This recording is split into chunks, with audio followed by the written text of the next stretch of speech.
terkasih dalam Kristus Yesus, selamat hari Minggu buat kita semua.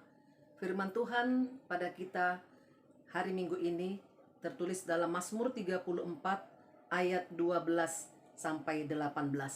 Demikian firman Tuhan, saya akan membacanya buat kita. Marilah anak-anak, dengarkanlah aku, takut akan Tuhan akan kuajarkan kepadamu. Siapakah orang yang menyukai hidup, yang mengingini umur panjang untuk menikmati yang baik? Jagalah lidahmu terhadap yang jahat, dan bibirmu terhadap ucapan-ucapan yang menipu. Jauhilah yang jahat, dan lakukanlah yang baik. Carilah perdamaian, dan berusahalah mendapatkannya. Mata Tuhan tertuju kepada orang-orang benar, dan telinganya kepada teriak mereka minta tolong. Wajah Tuhan menentang orang-orang yang berbuat jahat, untuk melenyapkan ingatan kepada mereka dari muka bumi. Apabila orang-orang benar itu berseru-seru, maka Tuhan mendengar dan melepaskan mereka dari segala kesesakannya. Demikian firman Tuhan. Saudara terkasih dalam Kristus Yesus, setiap orang pasti mendambakan hidupnya bahagia, panjang umur, dan dapat menikmati yang baik seumur hidupnya. Dan keinginan itu pasti selalu kita sampaikan pada Tuhan dalam doa-doa kita. Itulah pengharapan kita.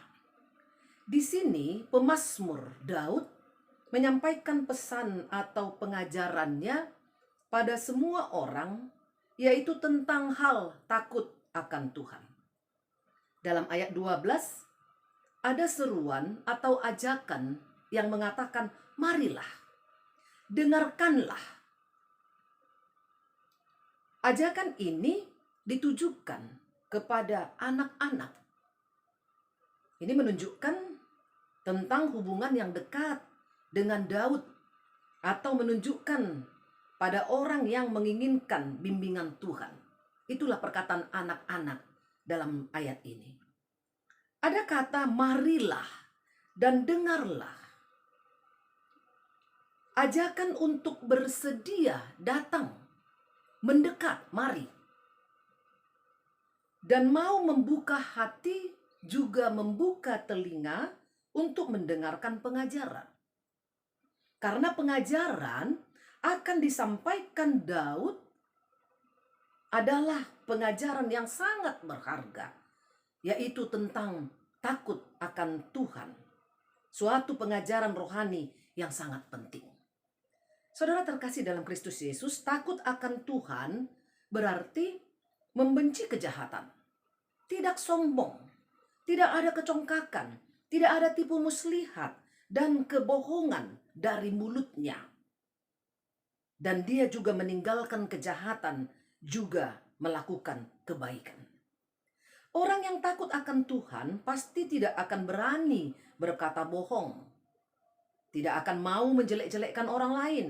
Tidak akan mau memfitnah atau mengucapkan saksi dusta. Tapi yang ada padanya hanya kebenaran dan kata-kata yang memberkati, yang dapat memberikan damai dan keselamatan bagi dirinya juga bagi orang lain. Takut akan Tuhan berarti juga kita harus taat, patuh, dan menuruti perintah-perintah Tuhan, dan juga semakin mendekatkan diri kepada Tuhan. Ini jugalah yang harus kita ajarkan pada anak-anak kita sebagai orang tua, mengajarkannya kepada generasi muda agar semua orang tahu bagaimana mereka takut akan Tuhan, agar beroleh kebahagiaan panjang umur untuk menikmati hidup yang baik. Bapak, Ibu, Saudara terkasih dalam Kristus Yesus, orang yang takut akan Tuhan, ia akan beroleh hikmat dan beroleh kebijaksanaan dari Tuhan, sehingga ia mampu menjaga lidah terhadap yang jahat dan mampu menjaga bibir terhadap ucapan-ucapan yang menipu.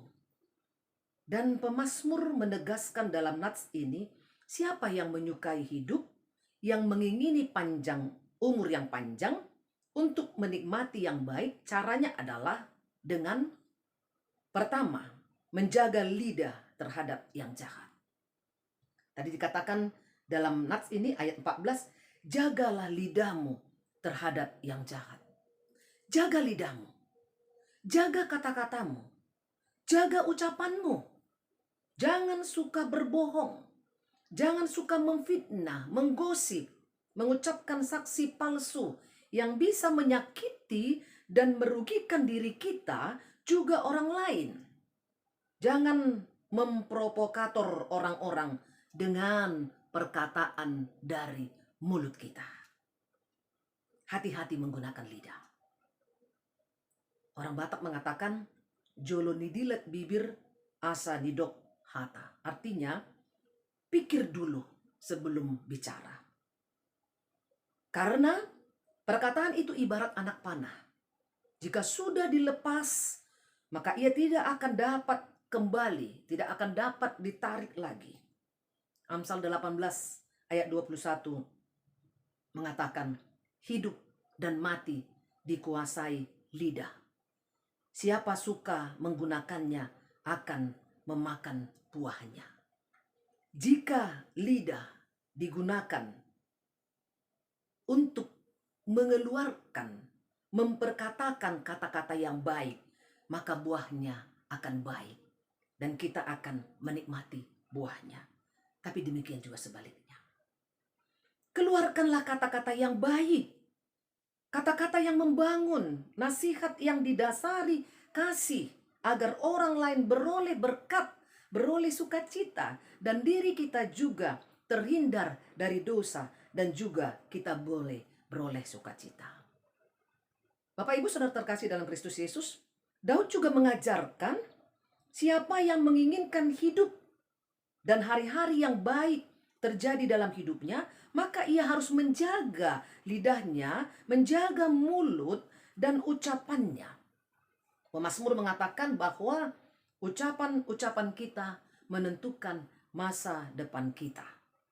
Jika kita hidup bahagia, jika kita ingin hidup bahagia, ingin menikmati yang baik dan panjang umur, maka jangan ucapkan hal-hal yang jahat, hal-hal yang buruk, hal-hal yang tidak baik, tetapi ucapkan kebenaran.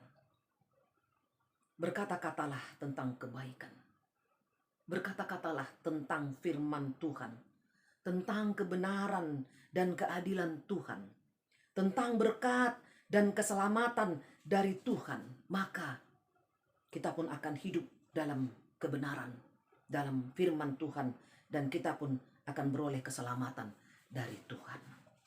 Saudara terkasih dalam Kristus Yesus, pengajaran yang berikut yang Daud sampaikan bagi orang yang menyukai hidup dan yang mengingini umur panjang untuk menikmati yang baik, yaitu dalam ayat 15, jauhilah yang jahat dan lakukanlah yang baik.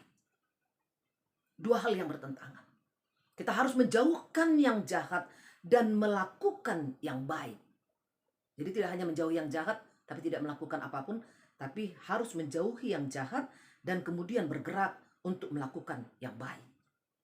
Orang yang takut akan Tuhan, ia akan lari sejauh mungkin dari yang jahat atau dari kejahatan, tidak akan melirik pada kejahatan, apalagi melakukan kejahatan dan nyaman tinggal dalam kejahatan itu. Dia tidak akan lakukan itu. Orang yang takut akan Tuhan tidak akan tinggal dan melakukan kejahatan dalam kehidupannya. Karena dampak kejahatan bukan hanya mengena pada si pelakunya saja, tetapi saat seseorang berbuat jahat, pasti ada orang yang menjadi korbannya. Pasti ada yang tersakiti, dirugikan, terganggu, bahkan mungkin kehilangan nyawa dan lain sebagainya.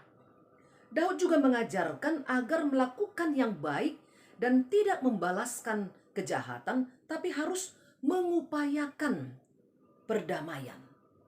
Di sini tadi dikatakan carilah perdamaian. Jadi perdamaian itu tidak datang sendiri. Kita harus mencari, mengupayakan, ada usaha, ada keinginan untuk menciptakan kedamaian ada keinginan atau usaha untuk berdamai dalam setiap perselisihan. Jadi tidak memperbesar persoalan, tidak mengungkit-ungkit persoalan yang telah berlalu, dan tidak menyalahkan orang lain dan selalu merasa diri benar. Bapak Ibu Saudara terkasih dalam Kristus Yesus, dalam ayat 16 dan 17, ayat ini memberi kekuatan dan pengharapan bagi orang-orang benar, orang yang takut akan Tuhan, yaitu dikatakan mata Tuhan tertuju pada orang-orang benar, dan telinganya kepada teriak mereka minta tolong. Ini suatu pengharapan bagi orang-orang yang percaya, orang benar yang takut akan Tuhan. Artinya Tuhan melihat apapun yang terjadi padamu, pada kita. Tuhan melihat orang-orang yang berbuat jahat pada kita, orang yang berbuat curang pada kita, yang memfitnah kita, yang berusaha menghancurkan dan menipu kita. Tuhan melihat. Dan dikatakan juga, ketika Tuhan melihat, Tuhan juga mendengar. Karena telinga Tuhan tertuju pada teriakan kita, minta tolong, teriakan orang-orang benar. Ketika dia memperjuangkan diri untuk tetap benar, hidup benar di hadapan Tuhan, ketika dia memperjuangkan diri untuk tetap hidup takut akan Tuhan, banyak yang akan mengganggu, menghambat, dan dia akan mengalami banyak penderitaan dan kesulitan. Tuhan mendengarkan dan menolong orang tersebut. Dari ayat ini kita dapat pelajari bahwa Allah sendiri yang akan membenarkan dan menolong orang-orang percaya, juga orang-orang benar yang takut akan Tuhan. Allah sendiri yang akan menghukum orang-orang yang berbuat jahat, bukan kita. Bukan kita yang menghukum orang-orang yang berbuat jahat pada kita. Penghakiman adalah hak Allah, bukan hak manusia. Karena Tuhan menentang orang-orang yang jahat. Saudara terkasih dalam Kristus Yesus, Tuhanlah yang akan membalaskan semua tindak kejahatan yang dilakukan oleh manusia. Dalam ayat 17, Tuhanlah yang akan membalaskan kejahatan yang kita perbuat kepada orang lain dan yang orang lain perbuat kepada kita.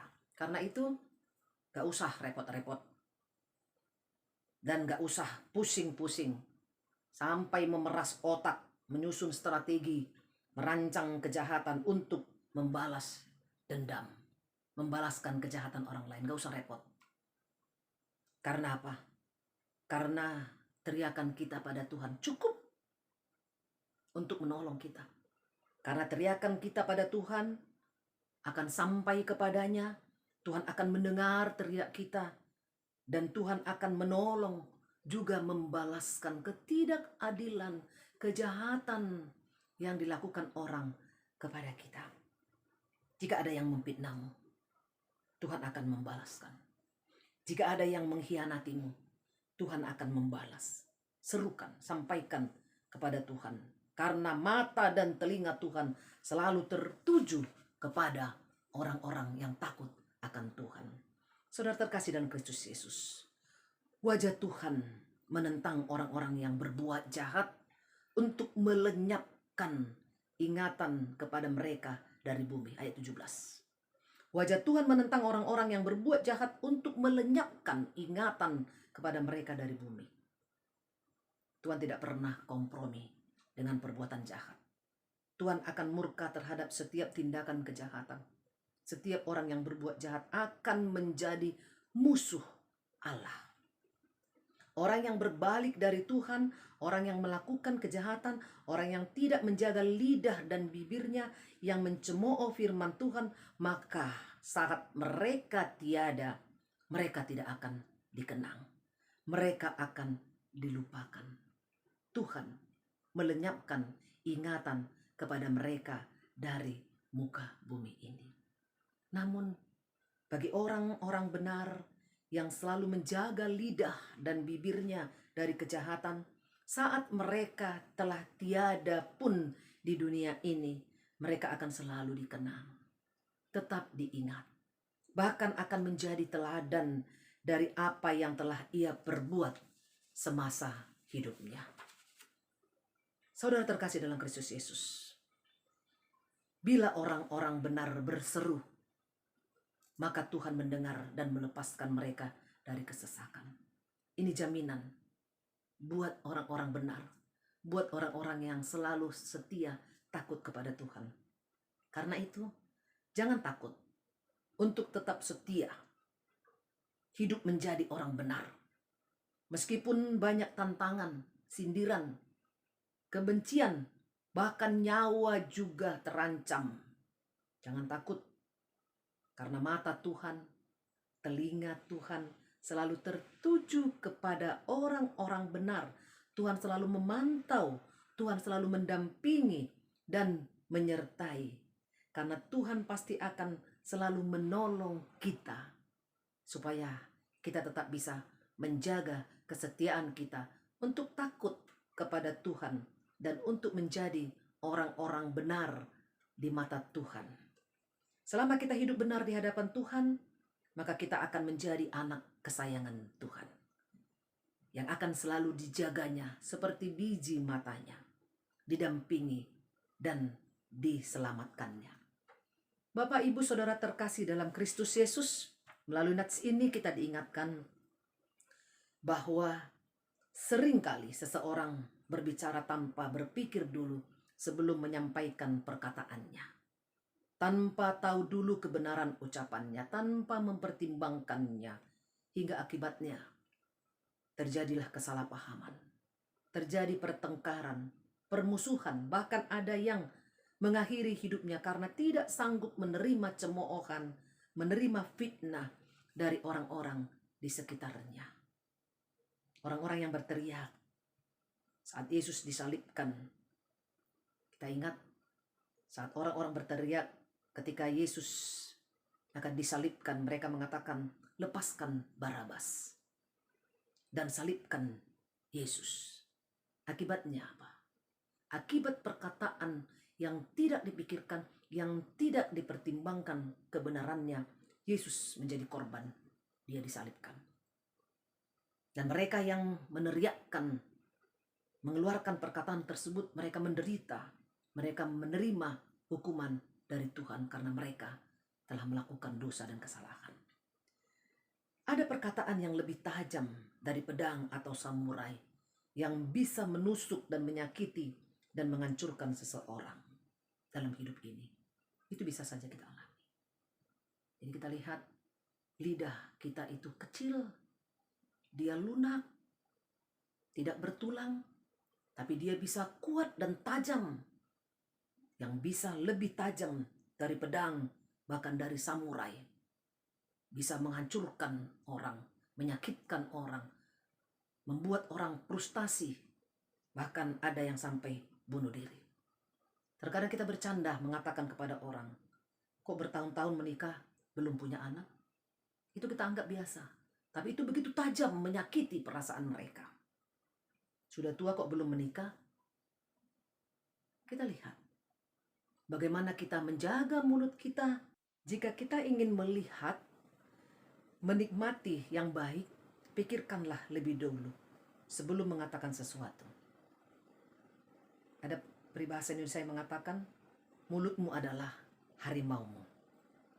Jika tidak berhati-hati menggunakannya, ia akan melukai dan mungkin menerkam kita sendiri. Perkataan kita mungkin akan mengena kepada kita sendiri. Maka sebelum berbicara, sebelum mengucapkan perkataan, kita harus berpikir, bergunakah untuk kebaikan apa yang ingin aku katakan? Apakah ucapanku akan menyakiti perasaan orang lain? Apakah akan merendahkan orang lain? Apakah perkataanku berisi kebohongan dan ketidakbenaran? Pikirkan lebih dahulu. Sehingga ketika kita mengucapkan perkataan kita, kita bisa mengucapkan perkataan yang penuh berkat kasih dan dapat memberikan kebahagiaan juga keselamatan bagi orang lain. Yang kedua kita lihat, tetaplah menjadi orang-orang benar. Orang yang takut akan Tuhan. Meskipun kita melewati berbagai kesulitan dan dibenci oleh dunia. Berusahalah selalu melakukan yang benar agar Tuhan selalu berpihak pada kita, agar mata Tuhan tetap tertuju kepada kita dan telinganya mendengarkan seruan-seruan kita dalam pergumulan kita. Amin. Kita bersatu dalam doa. Bapa di sorga, terima kasih kami ucapkan kepadamu. Engkau telah mengingatkan kami melalui firman-Mu. Jikalau kami ingin memiliki hidup bahagia panjang umur untuk menikmati yang baik, biarlah kami menjaga mulut, lidah, dan perkataan kami. Dan biarlah kami juga mencari perdamaian dan menjauhkan kejahatan. Karena itu kuatkanlah kami Tuhan dengan Roh Kudus-Mu. Dalam Kristus Yesus terimalah doa kami. Amin.